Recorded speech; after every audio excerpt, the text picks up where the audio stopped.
The Watership Down podcast is intended for listeners who are familiar with the plot. There will be spoilers. This episode is scripted, recorded, edited and narrated by Newell Fisher.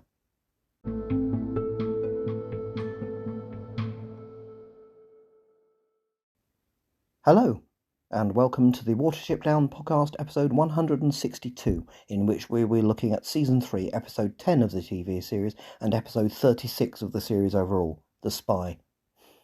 I hope you had a good Easter if you celebrate it. Last week, as is my habit, I completely forgot that I was recording on the day before Good Friday. And of course, Easter is the festival with the most lapine theme, as well as being themed around the spring equinox and the full moon. It also usually takes place in this country at some point during the blooming of the primroses. Quite a Watership Down themed festival all round, really. Anyway, to this week's episode, in which the magical power of the last episode makes way for social power.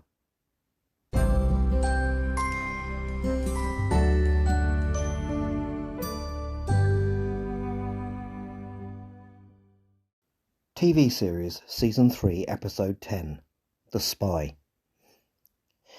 The 36th episode of the Watership Down TV series was first broadcast in Canada on the 13th of November 2001.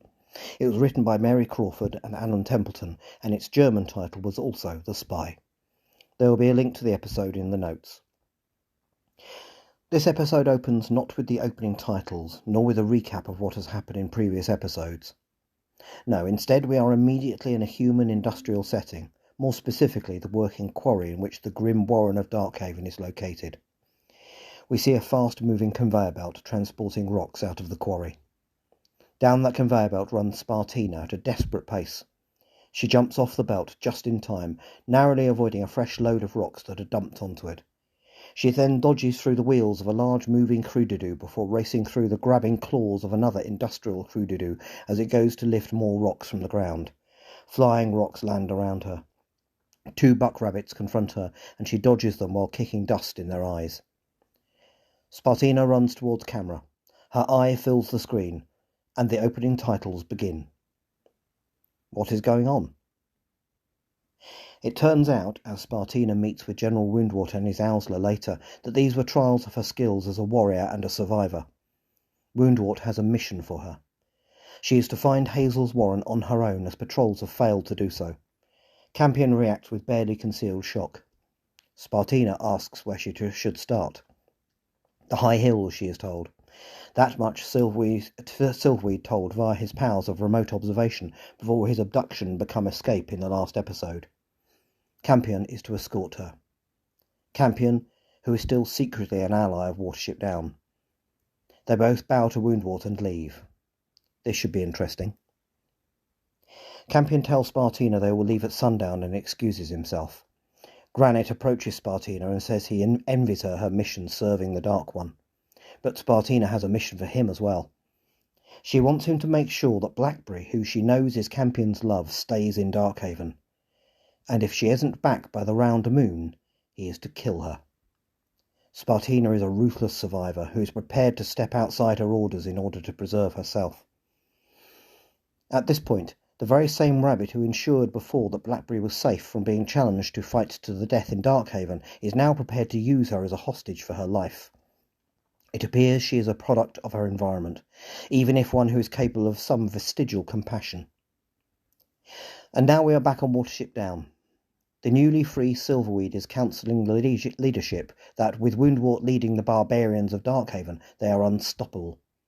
Fiber comments that the Efrathans who left for pastures new with their new leader Moss after their defeat by Watership Down were easy by comparison, especially as the rabbits of Watership Down thought Woundwort was dead, but he is now the leader of Darkhaven. Hazel tells Bigwig that Hawkbit and Dandelion should be put to work creating defences around the warren. Meanwhile, Bigwig will lead a scouting party into enemy territory that night. Hannah the Mouse tries pointing out that she has the magic she was given by the hedge wizard, but Bigwig is less than impressed. You cannot blame his scepticism. His patrol leaves. Hawkbit and Dandelion are digging up large rocks on the slopes of Watership Down as part of the new defences. Such rocks only really occur on flatter chalk downland in Wiltshire further to the west, where they were deposited during the Ice Age and later used in the construction of Stonehenge.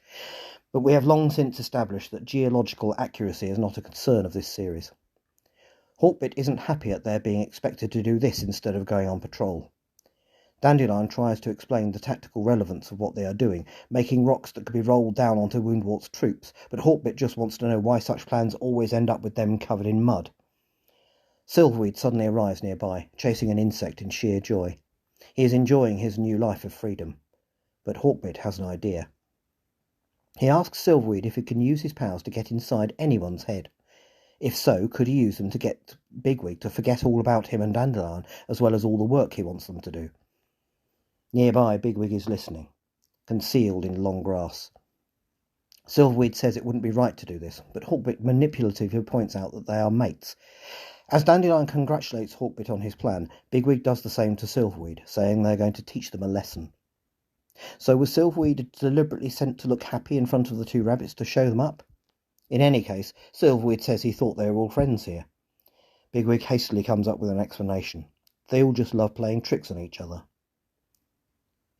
In Darkhaven, Campion meets up with Blackberry and they rub noses, the rabbit equivalent of a kiss, it seems. Apparently Spartina getting Blackberry into the class of the Speaker of the Past has worked, and she is not being bothered. Blackberry asks Campion if Spartina is a friend or an enemy. All Campion knows is that she is dangerous. He tells Blackberry about his mission with Spartina, but reassures her that he will make sure they get lost. He also tells her to be very careful until he gets back. With good reason, we now know. On Watership Down, Hawkbit and Dandelion arrive back at the Warren exhausted after all their hard work.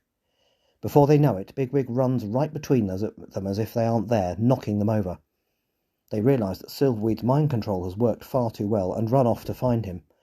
Laughing, Bigwig tells Strawberry to pass the word to everyone. Hawkbit and Dandelion do not exist. At Darkhaven, Vervain and Woundwort watch Spartina and Campion leave, running up the path out of the canyon. Vervain correctly warns Woundwort that they will not find Hazel's Warren, because Campion will make sure they don't. Woundwort says Vervain's hatred of Campion is endless. Vervain asks to be allowed to prove his suspicions. Let him question Blackberry while Campion is gone. He knows that they share a secret. We see Blackberry watching Campion leave, and nearby we see Granite watching her ominously. On Watership Down, Silverweed, now in on the joke, advises Hawkbit and Dandelion how to break the mind block on Bigwig. First, they must act like fools in front of him, which won't be a problem, Dandelion points out. Secondly, they must carry out all the work he has assigned them. Seeing Bigwig arrive, they run alongside him, pulling stupid faces and making similar noises. He still doesn't notice them and starts talking to the patrol he is taking out. So, back to work it is then. Spartina and Campion have arrived at the road bridge. As they cross, Spartina asks why Woundwort is so determined to destroy Hazel's Warren. Campion says that Woundwort is afraid of them. Woundwort fights to destroy what he hates. Hazel fights to protect what he loves. That makes him dangerous to Woundwort. Surely, though, the real reason is simply an unquenchable desire for revenge at being beaten. Campion points out some high hills and suggests they make for them. Spartina says they will go in a different direction instead. She knows Campion is trying to protect Hazel's Warren, and adds that Vervain is right not to trust him, simply because she doesn't either. They begin to make their way in the direction of Watership Down. Campion has tried and failed, and he knows it. On Watership Down, Hawkbit and Dandelion are digging to undermine large boulders late into the evening. They are exhausted again. Strawberry runs past and doesn't see them. Hawkbit realises the mind block is spreading. A patrol didn't notice them either earlier. They will end up ghosts in their own warren if they don't do something. He gets back to work along with Dandelion. Strawberry watches them and laughs. The patrol from Watership Down, Bigwig, Holly, Fiver and Pipkin, are in a small canyon. Bigwig warns them they are in Darkhaven territory. From above, Spartina and Campion are watching them. Spartina says she recognises them from the night Blackberry was taken prisoner. She asks if they are from Hazel's tribe, an interesting word to use. Campion tries to brazen it out by saying it was dark. Spartina says it's odd they found them here, considering that Campion said they should go in the other direction. Campion says they won't take her to their warren. They are too careful for that. Spartina sarcastically says she is a poor, lost, helpless female. Woundwort chose her for this job for a reason. Campion says to do her best. She is on her own now. Spartina tells him not to warn the patrol. She tells him about her plan to have Blackberry killed if she isn't back at Darkhaven by the round moon. Enraged, Campion attacks her and is kicked away hard. Spartina reminds him she said truth was a weapon.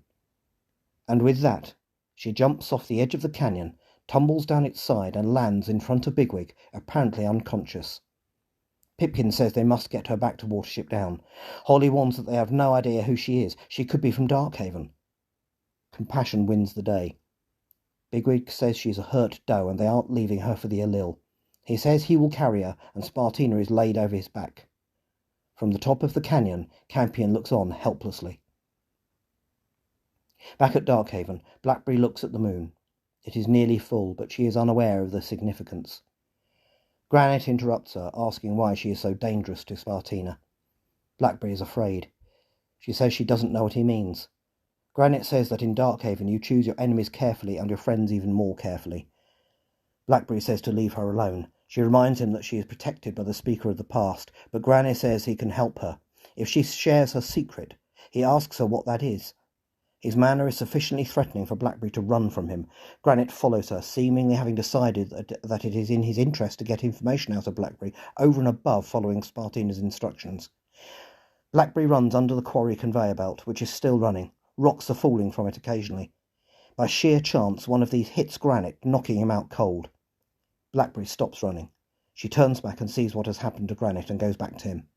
Blackberry cries out for somebody to help. Back on Watership Down, the patrol arrives back and runs straight past Hawkbit and Dandelion, who are still working on the boulders. Being busy getting their casualty back to the Warren, they genuinely don't notice Hawkbit and Dandelion. Hawkbit, who doesn't seem to have noticed the unconscious doe on Bigwig's back, says the mine block is still spreading. Hawkbit says that as long as they can still see each other, they will still exist, but Dandelion points out that if they fall asleep, they might be gone when they wake up. Hawkbit critiques his logic. At this point he might have invoked Descartes' cogito, but he's a rabbit. Anyway, they get back to work, even more desperate to be seen again by others. In a burrow, Primrose is looking after the still apparently unconscious Spartina. She has some cuts and bruises, but seems otherwise okay. Primrose orders the bucks out, saying Blackberry knows healing better than she does. It would be best to just let her sleep. Spartina is left alone. She opens one eye. We see Spartina listening on a conversation between Hazel, Bigwig and Holly, who is still very unhappy with Spartina having been brought to the Warren. It's a breach of security. Bigwig angrily bites back that he is in charge of security. Hazel comes up with an idea. They will get Silverweed to look into her heart and see what she is really about. And the listening Spartina now knows where Silverweed is. In Darkhaven, Blackberry is treating Granite's wounds by applying herbs. Vervain interrupts by arriving with the Speaker of the Past. She has broken one of the laws of Darkhaven, the Speaker points out. Quote, "Power is all, mercy is for fools, and the wounded must lie where they fall." End quote. Blackberry herself repeats the last line. The Speaker declares that she can no longer protect Blackberry. Vervain speaks to her quietly, saying that he knows Campion is trying to betray Woundwort. He says if she helps him prove it, he will forget about this mistake. Blackberry looks at him with disdain, saying he is a mistake. Vervain has her arrested. Foolishly, Blackberry says if Granite dies, it's his fault. Vervain responds that everything is his fault. Ask Woundwort. On Watership Down, Silverweed is sleeping peacefully in a burrow. His newfound happiness is about to end. He is woken by Spartina. She pins him down and tells him to look into her heart, where he sees the truth about Blackberry's death if she doesn't return to Darkhaven. Taking him by the neck, Spartina tells Silverweed that when he is asked what lies in her heart tomorrow, he will say she is harmless. Terrified, Silverweed agrees. At Darkhaven, Vervain is presiding over the execution of Blackberry. From a platform above the conveyor belt, he gives a speech to the assembled mob about how Darkhaven stays strong by destroying the weak. Blackberry has broken that law. Apparently, she will pay for that by being fed into a rock crusher.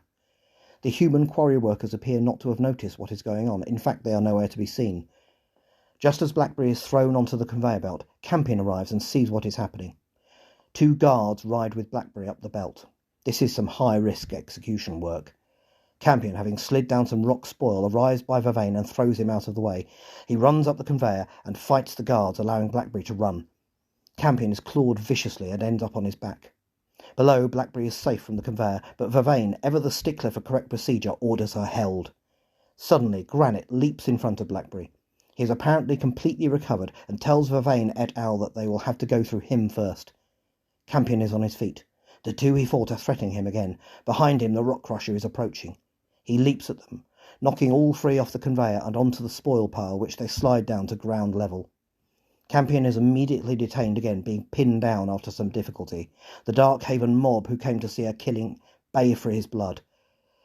Vervain mocks Campion for his tantrum and orders Blackberry taken back up. Campion swears revenge as he is held down by 3 rabbits. And Woundwort arrives. He asks what is happening. Vervain confidently explains. Campion says Vervain is just trying to hurt him. He's been trying to since Ephrafa. Woundwort orders Campion released. Blackberry goes to him and they rub noses. Woundwort tells Campion to report on Spartina's mission. He tells the truth, apart from what he thinks about it. Blackberry looks shocked. Woundwort congratulates Campion and tells him to name his reward. He asks for Blackberry to be pardoned. When Vervain objects, Woundwort aggressively reminds him that he is the law. When Woundwort is gone, Campion tells Vervain to stay out of his sight for his own good and leaves with Blackberry. Vervain growls in frustration. On Watership Down, Silverweed is looking into Spartina's heart, or pretending to. He informs Hazel and Bigwig that her name is Spartina. She was lost and alone, and they found her. Then he makes his excuses and leaves. Spartina thanks Bigwig for saving her. She says he has the look of a great warrior. And Bigwig, the captain of Owsler of the Warren on Watership Down, is instantly smitten by a doe who is his absolute enemy. Hazel, who does not know this, looks on amused. Above ground, he ribs Bigwig about it, and Bigwig confesses, adding what a beautiful day it is. This is getting complicated. At Darkhaven, Blackberry demands to know if Campion warned Hazel about Spartina. He explains why he couldn't. Blackberry says the preservation of Watership Down is more important than her life. Not to him, Campion says. The shadow of the Black Rabbit is lifting from his soul. He wants to live with Blackberry. They rub noses again. Blackberry says they have to stop Spartina. Campion promises they will at the first chance they get. Granite, watching them from a distance, begs Spartina to return before the moon is round. He says basically to himself that he doesn't want to kill Blackberry. It seems Blackberry saving his life has merely changed him from a Darkhaven thug into a reluctant promise-keeper. On Watership Down, Silverweed watches pensively as Primrose shows Spartina the view. By doing this, she gives away the location of the Warren. Primrose tells Spartina about how you can hear every sound from the high hills. Spartina adds how the wind blows clean and pure. She says it's like a dream. Silverweed moves on sadly. 3 rabbit kittens arrive in a flurry of Disney-like cuteness and are introduced to Spartina as the real treasure of Watership Down. And now Bigwig arrives with a carrot, which he places at Spartina's feet as a token of appreciation. He excuses himself and leaves, saying they're having a spot of bother with a chap called Woundwort. Primrose, seeing the look on Spartina's face, asks her if anything is wrong. Spartina, looking around her, says no. Everything is perfect. And that's the trouble. Hawkbit and Dandelion are done in. Silverweed approaches them and checks that they are friends. He says he's done something bad for a good reason and doesn't know what to do or who to tell. Bigwig arrives with Fiver, Holly and Strawberry and tells them they have done a good job. Dandelion asks if they can see them. The joke is revealed, as well as Silverweed's part in it. As Bigwig and his patrol leave, Silverweed attempts to continue the conversation, but Hawkbit and Dandelion aren't having any of it. Left on his own, Silverweed says to no one that Spartina is a spy, and that Blackberry is in terrible danger, as are all of them. We see a wide shot of Watership Down.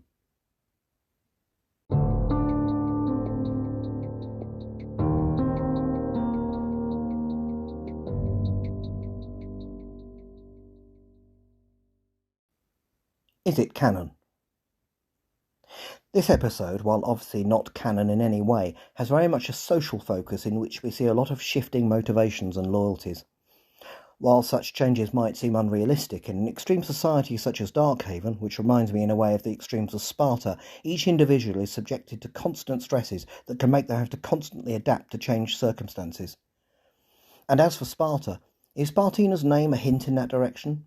She is named after a variety of grass found in salt marshes, but the choice of name still seems like a hint. Spartina is a very interesting character all round.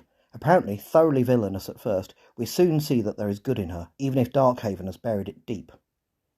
And of course, one problem with spies is that they can go native. The environment on Watership Down is working on Spartina already without even trying, because you would have to be bad to the core, surely, to actually want to see such a place destroyed. On the subject of trying to destroy Watership Down, while the beginning of the construction of the defences there by Hawkbit and Dandelion leads to inevitable comedy, it is also the very first hint of something entirely new: organised above-ground defences around a hilltop warren. Effectively, this means a hill fort, such as the remains of those found throughout Britain from the pre-Roman Iron Age, one of which, Caburn, lies on chalk downland within walking distance of where I live in Sussex. Two also lie just to the west of the actual Watership Down at Ladle Hill and Beacon Hill on the Hampshire Downs. In modern Welsh, I believe, the word for a fort is caer, spelt C-A-E-R, and there are hints at this word, or something like it, having been used throughout much of Britain at around the time of the Roman invasion that began written British history. So I have decided to call this very human development on Watership Down Caer Watership. Its construction will be arguably the most human thing rabbits have done yet in the storytelling universe of Watership Down. Of course, one might choose to call its construction absurd, but given the geographical context of the actual Watership Down, as well as the climax of the original novel, it arguably has a certain historical resonance, as rabbits living in a simple existence are forced to defend themselves against an organised and aggressive warren in which such an existence seemed to have been forgotten. The Iron Age hill forts of Britain were all overrun and abandoned in the end. The prospects for Caer Watership also do not look good.